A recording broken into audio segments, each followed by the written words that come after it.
बोलती पुस्तके. ज्यांना वाचनाचा नाद, त्यांना बोलती पुस्तके घाली साद. आमचं चॅनल सबस्क्राईब करा आणि सबस्क्राईब करायला इतरांनाही सांगा. नमस्कार श्रोते मित्र हो, बोलती पुस्तके सादर करीत आहे ज्येष्ठ लेखिका नीलम मानगावे लिखित कादंबरी सोन्या, प्रकरण 21. दुपारच्या जेवणानंतर रिमांड होम शांत झालं होतं. शाळेला जाणारी मुलं शाळेत गेली आणि शाळा नसलेली मुलं दुपारच्या वेळी झोपून गेली. तसं दुपारी झोपलेलं पंडितरावांना आवडत नसे. मुलांनी फावल्या वेळात काही वाचावं, चित्र काढावं, आवडीच्या गोष्टीत मन रमवावं असं त्यांना वाटे. त्यामुळे मुलं वाचण्याचं का होईना नाटक करीत, पण झोपत नसत. पण ऐनवेळी काही काम निघाल्यामुळे ते बाहेर गेले. त्यामुळं मुलं निर्धास्तपणे आडवी झाली. गायत्री काकूही आडव्या झाल्या. सोन्याला मात्र झोप येत नव्हती.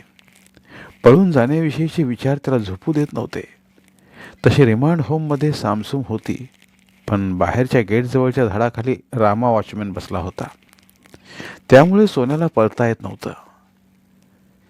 काय बरं करावे या विचारातच तो आत बाहेर करत होता. एवढ्यात एका लहान मुलाच्या किंचाळण्याचा त्याला आवाज आला. रिमांड होममध्ये तर इतकी लहान मुले नाहीत, मग हा आवाज कुठून येतोय? त्याला काही समजेच ना. आवाज तर तार स्वरात येत होता. पाहूया तर कुठून आवाज येतोय. विचार करून त्या आवाजाच्या रोखाने निघाला तर रिमांड होमच्या पाठीमागच्या बाजूला कंपाऊंडच्या आत त्याला एक गठळे दिसले आणि आवाज तिथूनच येत होता.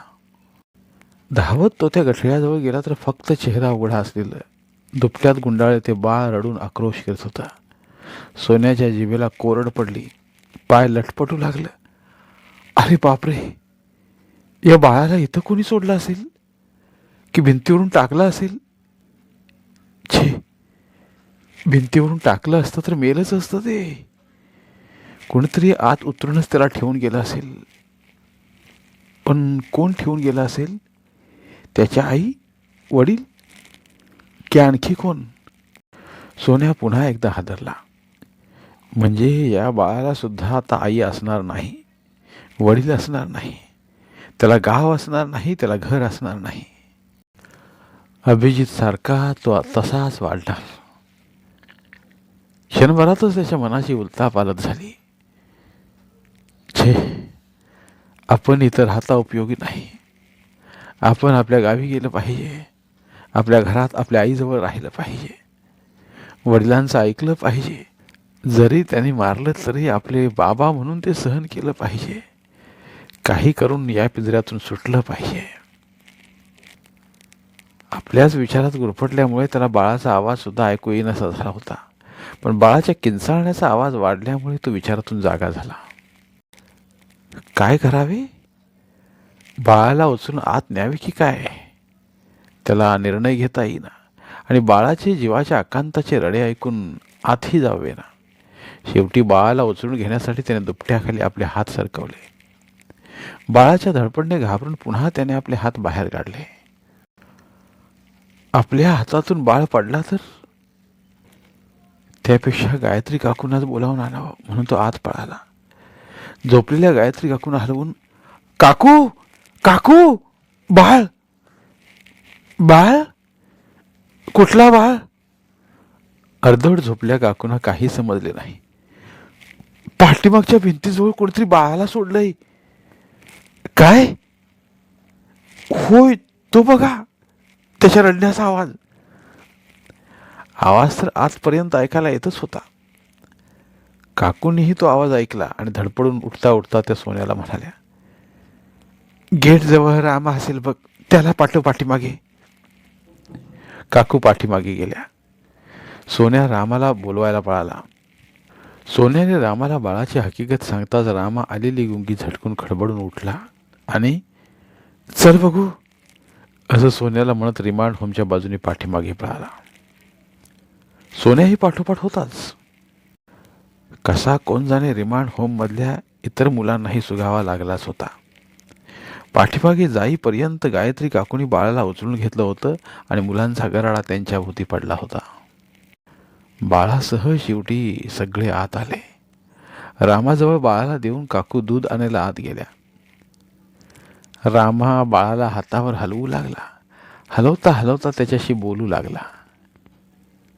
मुलं काही बघत राहिली, काही टाळ्या वाजवून आपल्या परीनं त्याला गप्प बसवण्याचा प्रयत्न करू लागली.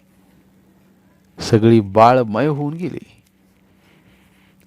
सोन्या, हीच वेळ आहे पळून जाण्याची. पळ! सोन्याच्या अंतरात्म्याने त्याला आवाज दिला. विचार कसला करतोस? अरे पळ! पुन्हा अशी संधी मिळायची नाही. अनायास पंडितरावही नाही तेव्हा घाई कर. चल, पळ लवकर. आणि सोन्या हळूच बाहेर सटकला. वरांड्यात येऊन त्याने इकडे तिकडे पाहून कानोसा घेतला. कोणीच नाहीत याची खात्री होताच पळत त्याने गेटचा दरवाजा गाठला. छोट्या गेटमधून बाहेर पडताच त्याने धूम ठोकली. रिमांड होम पासून लांब येताच तो थांबला. एका झाडाखाली दगडावर तो बसला. पाठीमागून कोणी येत तर नाही ना? धास्तावून तो सारखा आलेल्या रस्त्याला पाहू लागला. एवढ्यात एक रिकामी रिक्षा येताना त्याला दिसली.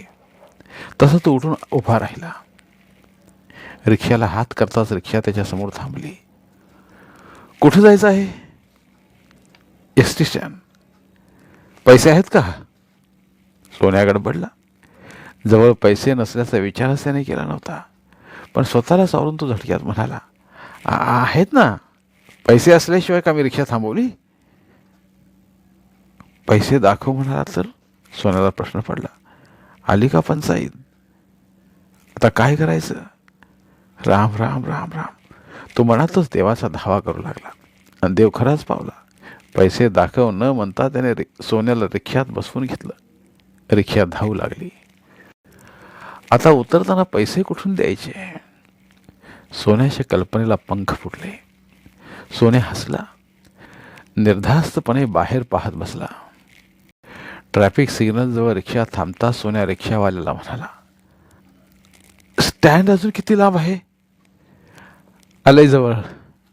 तो मागे न वळता म्हणाला, पुढचा कोपरा ओलांडला की स्टँडच. हिरवा दिवा लागताच पुन्हा रिक्षा धावू लागली.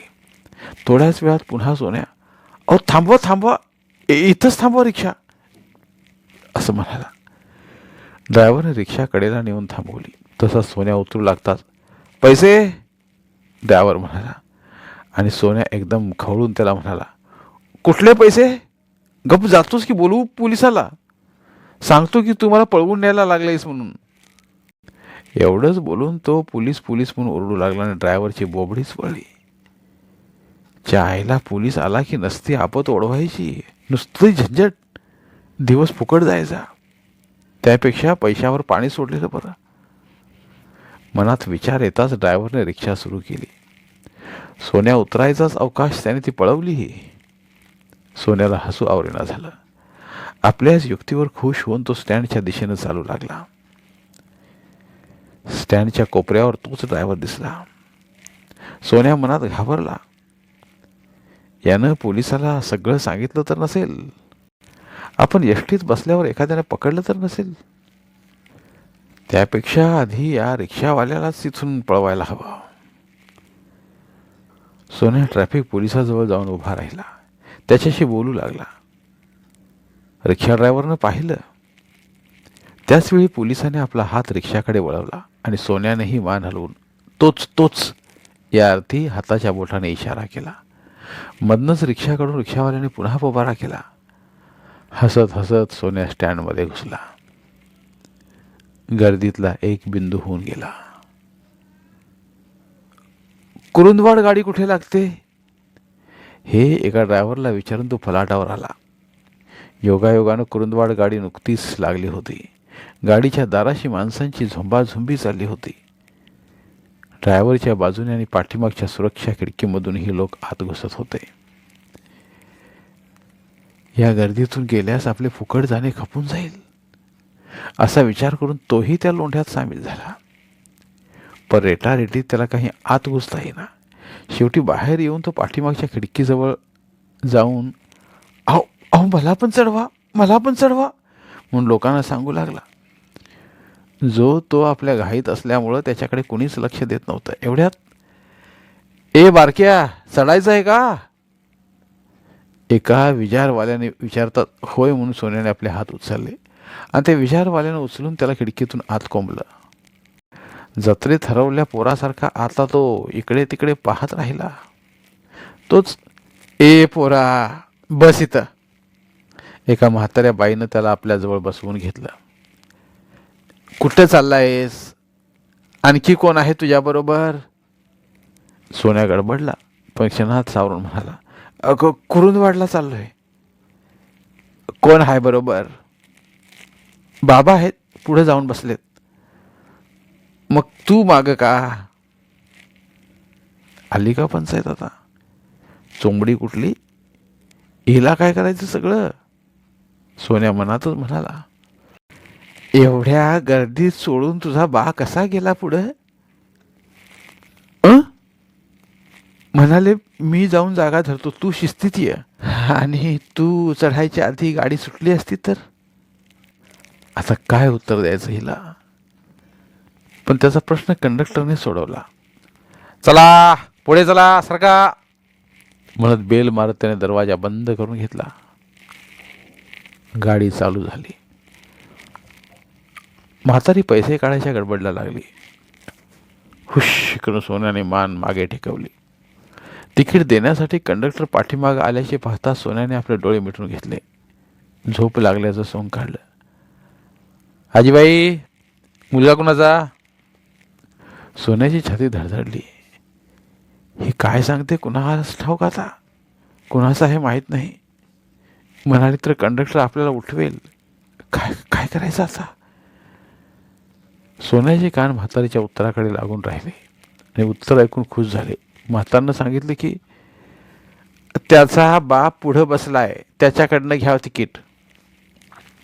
तिकीट फाडत कंडक्टर निघून गेला. सोन्याचा जीव भांड्यातच नव्हे तर हौदात पडला.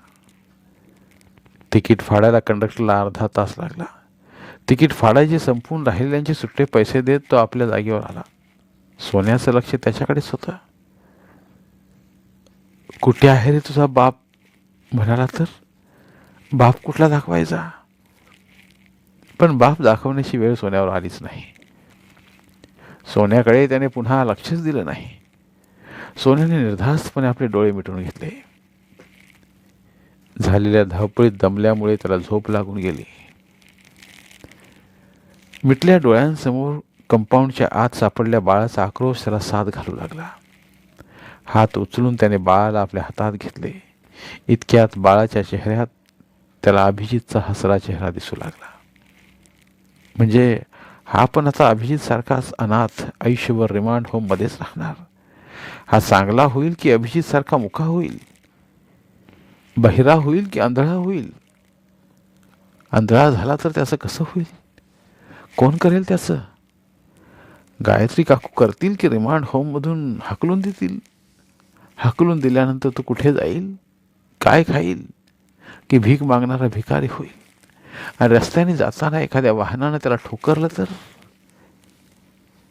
हे पोरा, उठ, कुरुंदवाड आलं बघ. शेजारच्या आजीने त्याला हलवून उठवलं. सोन्या दचकून उठला. त्याला वाटलं स्वप्नात त्या बाळालाच कोणी ठोकरलं वाटतं. गाडी थांबली होती. खाली उतरणाऱ्यांची एकच तारांबळ उडाली होती. आजीच्या पाठीमागून सोन्या सुखरूप खाली उतरला. तिन्ही सांज झाली होती. सूर्याने नुकताच आपला गाशा गुंडाळला होता. आपल्याबरोबर वातावरणातला दाहही घेऊन गेला होता. उगवलेल्या चंद्रकोरनं त्याच्या पाठीवर थोपटून स्वागत केले. अरे हळू, गडबड करू नकोस, कोर म्हणाली. अंधार पडू लागलाय म्हणून घाई करू नकोस. मी आहे ना तुझ्याबरोबर, तुझ्या घरापर्यंत सोबत करायला. आकाशातल्या चंद्रकोरीकडे पाहून सोन्या हसला. जणू त्याला तिची सोबत आवडली होती. चंद्रकोरीच्या रूपातून मिनीच बोलत असल्याचा त्याला भास झाला आणि तो चालू लागला. जवळ पैसे नसताना एसटीची वाट कशाला पाहायची? सोन्या आपल्या मनाशीच म्हणाला. त्यापेक्षा कोपऱ्यावर जाऊन उभं राहिल्यास उसाच्या ट्रकमधून वगैरे जाता येईल. पैसे नाहीत म्हटले तरी ट्रकवाला सहज घेऊन जाईल. ट्रकवाल्याची खात्री पडताच कोपऱ्यावर जाण्यासाठी तो स्टँडच्या बाहेर पडला. कोपऱ्यावर बरीच लोक होती. पवनचा मित्र अजित देखील होता. सोन्याला पाहता तो आश्चर्याने पुढे आला आणि म्हणाला, सोन्या, तू आता इथं यावेळी कसा? आपल्या हाताची तर्जनी ओठावर ठेवून सोन्या म्हणाला, मी रिमांड होम मधून पळून आलोय. काय? पळून आलास? हळू बोल. पळून का आलास पण? अजित त्याच्या कानाशी म्हणाला. का म्हणजे काय? मला कंटाळा आला तिथं आणि तुमच्या सगळ्यांच्या आठवणी झाली. अरे पण हे तू चांगलं केलं. अजितचे पुढचे शब्द येणाऱ्या जीपने खाऊन टाकले. जीप थांबताच दसऱ्यात सोनं लुटायला जशी माणसं एकदम रिंगणात घुसतात तशी सगळी एकदम जीपवर तुटून पडली. सोन्याचा हात धरून अजितही आत घुसला. दोघांना जागा मिळताच अजितने श्वास मोकळा सोडून दिला. एकमेकांची डोकी एकमेकांना लागत होती, पण शब्दांचा आवाज काही दुसऱ्याच्या कानापर्यंत पोहोचत नव्हता. कर्कश गाणाऱ्या टेपने सर्वांच्याच आवाजाचा लगाम आपल्या हातात खेचून धरला होता. धडधडत जीप धावू लागली. जीप बरोबर धावताना चंद्रकोरीची धावपळ उडू लागली. गंमत वाटून सोन्याने खिडकीतूनच तिला हात केला, तर हसत हसत तिने सोन्याला शेकहँड करून ढगात मुखडा लपविला. अर्ध्या तासात जीप गावातल्या चावडीसमोर येऊन थांबली. त्याचीच वाट पाहत राहिल्यासारखा पवन पुढे आला आणि उतरणाऱ्या सोन्याचा हात धरून त्याला बाजूला घेऊन म्हणाला, आलास ना पळून? अरे जाऊन 4 दिवस तरी झाले का? दादा, मला नाही आवडला रिमांड होम. मला नाही राहायचं तिथं. आवडायला काय तुझा आजोळा आहे का ते? तुला आवडते म्हणून पाठवले होय तिथे? गाढवा, तू यायच्या आधी पोलीस धडकून गेला गावात. पोलीस? का? कशाला? कशाला म्हणजे? तुला शोधायला? मी यायच्या आधी त्यांना कसं समजलं मी इथं आल्याचं? नाहीतर कुठं जाणार आहेस तू? तू रिमांड होममध्ये नसल्याचं लक्षात येताच त्याने लगेच शिरोळला फोन लावला आणि शिरोळचा पोलीस इथं येऊन तुझी विचारपूस करून गेला. मग काय? त्यासाठी मी इथं थांबलो स्टँडवर तुझी वाट पाहत. मी त्याला सांगून पाठवलं की तू गावात आलास तर लागलीच तुला कचेरीत घेऊन येतो म्हणून. मग काय? गोष्ट सांगायला लागलो की काय तुला? तसं नव्हे, तू मला आता कचेरीत घेऊन जाणार? होय, पोलिसांना शब्द दिलाय मी. पण दादा, सोन्या रडत म्हणतो, मला तुम्हा सगळ्यांची आठवण येते. मला नाही राहायचं तिथं. तुला तिथंच राहावं लागेल. सोन्या जोरात रडू लागतो. आता रडून काय उपयोग? 1000 वेळा सांगितलं सोन्या सरळ वाग. सोन्या, चोऱ्या करू नकोस. तर कुणाचं ऐकलं नाहीस आणि आता रडून काय होणार आहे? पवनने झापता सोन्या आणखीनच जोराने रडू लागला. बिचारा किती ओढीने तो पळून आला असेल. पवन मनातच म्हणाला, एवढं रागवायला नको होतं आपल्याला. अशानं तो आणखीनच बिथरेल, आणखी कुठेतरी पळून जाईल. न जाणो एखाद्या गुंडाच्या तावडीत सापडून कायमचा आपल्याला मुकेल. त्यापेक्षा त्याला समजून सांगितल्या जास्त फायदा होईल.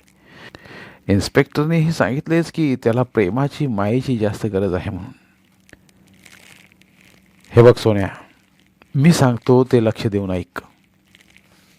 पवन त्याला आपल्याजवळ घेऊन म्हणाला, हे बघ सोन्या, तू असा सारखा पळून येऊ लागलास तर तुला एरवड्याला पाठवतील आणि तिथूनही पळालास तर इथंपर्यंत येणं तुला अवघड होऊन जाईल.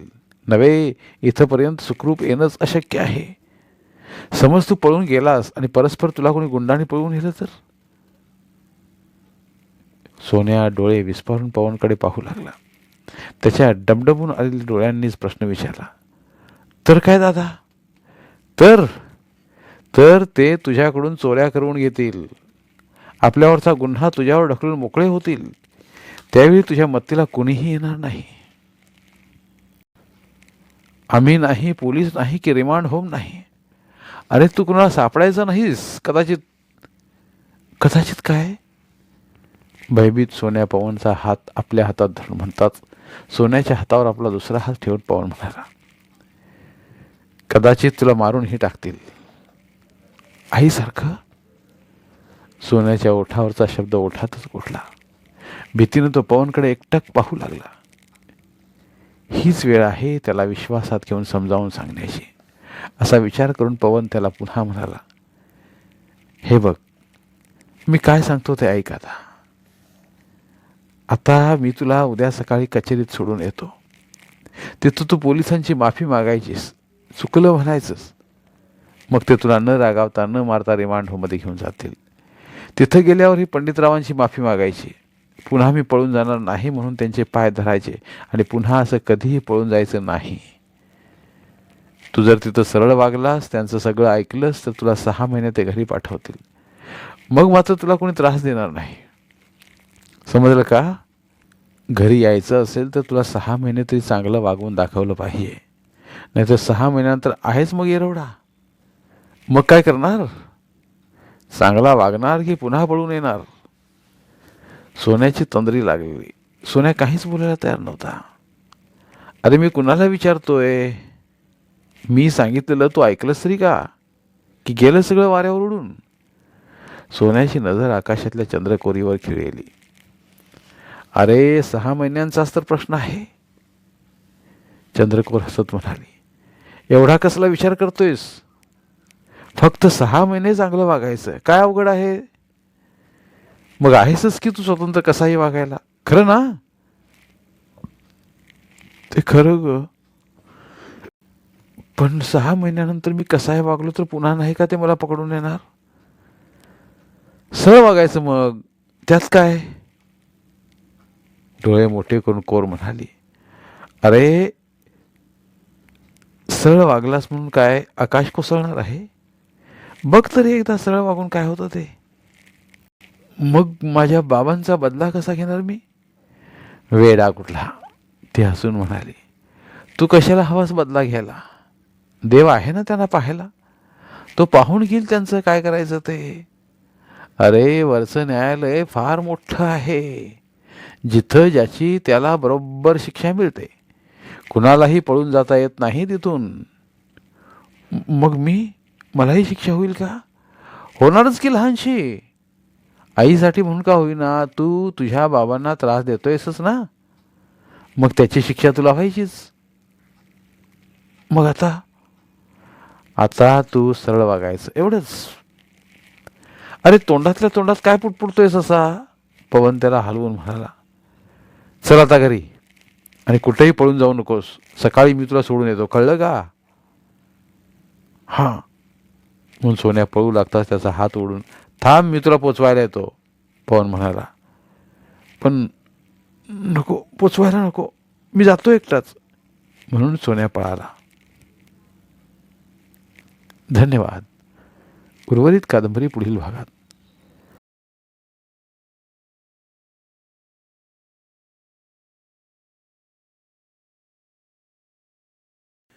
धन्यवाद. प्रिय श्रोते मित्र हो, आपल्यासाठी एक आवाहन. आमच्या चॅनलच्या प्लेलिस्ट विभागात तुमच्यासाठी शेकडो कादंबऱ्यांचे ऑडिओ बुक्स उपलब्ध आहेत. तिथे प्रत्येक कादंबरीचे सर्व भाग एकत्रित मिळतील. त्यामुळे सध्या सुरू असलेल्या क्रमशः कादंबरीच्या पुढील भागासाठी वाट पाहण्याची गरज नाही. तुमच्या वेळेनुसार तुम्ही संपूर्ण कादंबरी सलगपणे ऐकू शकतात आणि साहित्याचा आस्वाद घेऊ शकता. कृपया आमच्या चॅनलच्या होमपेजवर जाऊन प्लेलिस्ट चेक करा आणि तुमची आवडती कादंबरी निवडा. धन्यवाद.